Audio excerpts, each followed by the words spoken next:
Question from a non-Muslim sister. A pleasure. Good evening to everyone here. I'm V. Lakshmi Iyer.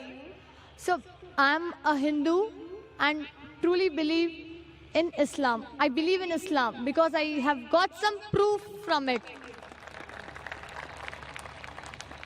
So, when you said God is one, religion is one, let me take an example of three people, a Hindu, a Muslim and a Christian. Let me take them together, and if suppose their bodies are cut down, what oozes from their body? Only blood, and it's only blood. Not the milk, not the water, it's only the blood. When you cut down, only the blood oozes. Why do we differentiate when we depart the body? The Muslims go with burying, and we Hindus, we go by lighting the fire. The sister says that she appreciates Islam, she believes in Islam, and I congratulate you and I welcome you to the faith of Islam, submitting our will to Almighty God. The question asked by the sister is that a Hindu, Christian and a Muslim all have got the same body, same blood, same constituent. But when we die, why in Hinduism do we burn the body? Why in Islam do we bury? Let's analyze the pros and cons and you decide which is better. In Hinduism, also they say you can bury the children, etc. But when you become an adult, most of the sects say you have to burn, you have to cremate. There are some sects which say you have to bury.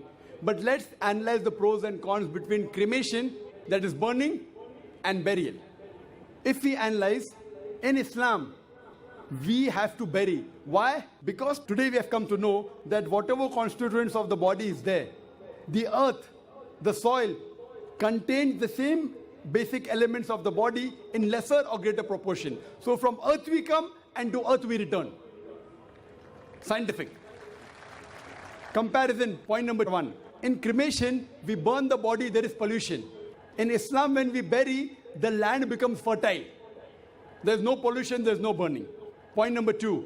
When you burn, you chop down the trees. Greenery goes down. Environment is being uprooted.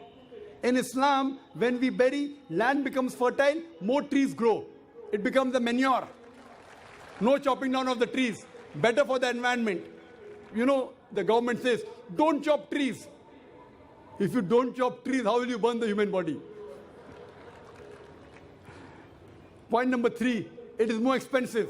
According to Indian statistics, every year, crores and crores and crores, hundreds and thousands of crores, every day crores of rupees are spent. Every year, hundreds of crores are being spent only on the trees and burning the body. In Islam, when we bury, it is cheap, free. Point number five, when we burn, the wood becomes charcoal, ashes. In Islam, once we bury in the land, the same land can be used after a few years. It is forever. You can recycle it. The same land, after a few years, when the bones get disintegrated, you can recycle. So logically and scientifically, if we analyze, it is more scientific, more humane, more better for burial as compared for cremation. Hope that answers the question, sister.